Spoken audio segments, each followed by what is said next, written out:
نزل عليك الكتاب بالحق مصدقا لما بين يديه وأنزل التوراة والإنجيل من قبل هدى للناس وأنزل الفرقان إن الذين كفروا بآيات الله لهم عذاب شديد والله عزيز ذو انتقام إن الله لا يخفى عليه شيء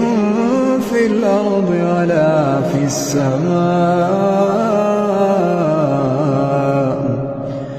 هو الذي يصوركم في الأرحام كيف يشاء لا إله إلا هو العزيز الحكيم.